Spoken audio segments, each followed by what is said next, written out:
നമ്മളുടെ 3 മാസത്തെ theory sessions ഒക്കെ കഴിഞ്ഞ് അന്നേ പറഞ്ഞിട്ടുണ്ടായിരുന്നു പ്രാക്ടിക്കൽസ് നമുക്ക് മൊത്തത്തിൽ SMC കഴിഞ്ഞിട്ട് സ്റ്റാർട്ട് ചെയ്യാന്നുള്ള രീതിയിൽ. കാരണം 2 കോൺസെപ്റ്റ്സ് പഠിക്കുക, നിങ്ങൾക്ക് ഏതാണോ അഡാപ്റ്റ് ആവണത് നിങ്ങൾ അതിനനുസരിച്ചിട്ട് അത് സ്യൂട്ട് ചെയ്യുക, നിങ്ങൾക്ക് സ്യൂട്ട് ആവുന്നതിനനുസരിച്ച് നിങ്ങൾ അഡാപ്റ്റ് ആവുക. അപ്പോൾ ഓവറോൾ കഴിഞ്ഞിട്ടുണ്ട്. അപ്പോൾ നിങ്ങൾ എന്ത് ചെയ്യുക, പഠിച്ച കോൺസെപ്റ്റ്സ് നല്ല രീതിയിൽ ബാക്ക് ടെസ്റ്റ് ചെയ്യുക, അതിനേക്കാൾ ഉപരി അത് ഫോർ ടെസ്റ്റ് ചെയ്യുക. ഫോർ ടെസ്റ്റ് ചെയ്യുമ്പോഴാണ് നമുക്ക് അതിൻ്റെ റിസൾട്ട്സ് കിട്ടുക.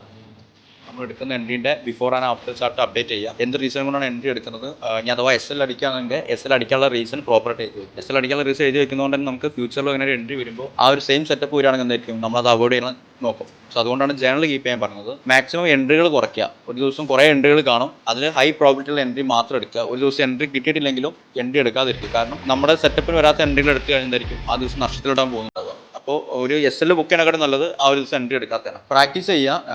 പ്രാക്ടീസ് ചെയ്ത് കഴിഞ്ഞാലേ പരിപാടി നടക്കുള്ളൂ.